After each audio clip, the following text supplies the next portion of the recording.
Shalom Bapak Ibu, sahabat Galilea. Senang boleh ketemu lagi pada kesempatan ini.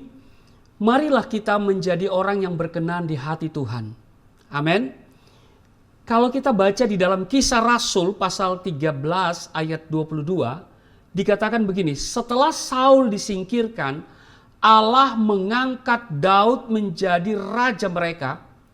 Tentang Daud, Allah telah menyatakan, aku telah mendapat Daud bin Isai, seorang yang berkenan di hatiku dan yang melakukan segala kehendakku.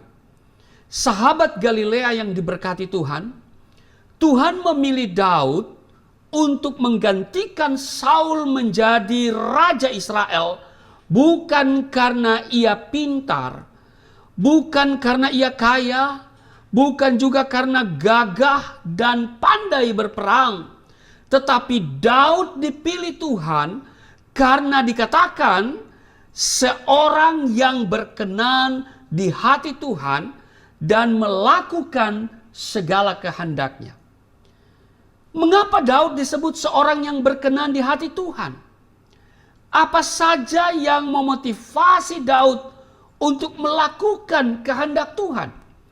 Saudara, yang pertama, kalau kita baca di dalam Mazmur 23 ayat 1 sampai dengan ayat yang ke-6, kita tahu Mazmur itu berjudul Tuhan adalah Gembalaku. Saudara, yang pertama yang saya mau katakan, bahwa Daud mengenal Tuhan dengan benar. Daud mengenal Tuhan ketika ia berada di dalam lembah kekelaman. Ia tetap percaya bahwa Tuhan besertanya dan memberikan kemenangan baginya.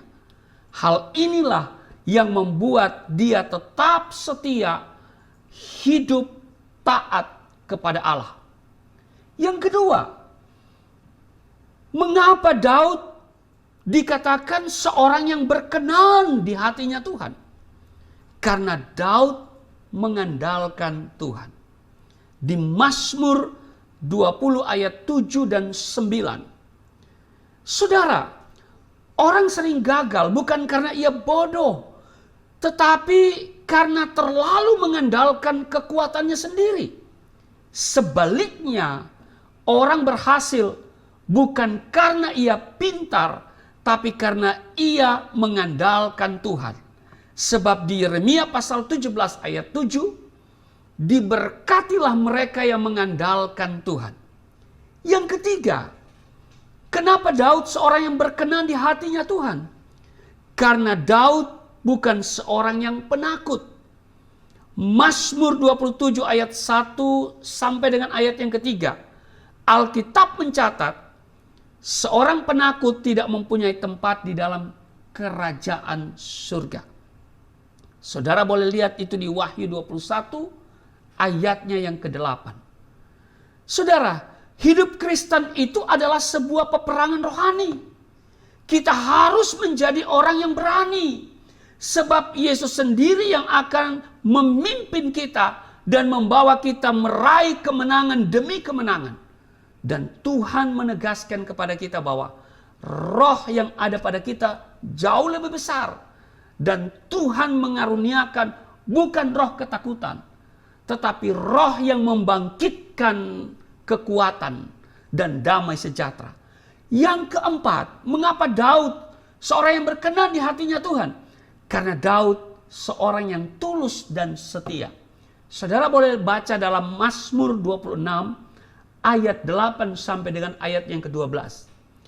Ketulusan dan kesetiaan selalu membawa kita kepada puncak kemenangan. Orang yang tulus dan setia pada awalnya mungkin akan menjadi bahan tertawaan dan dianggap bodoh.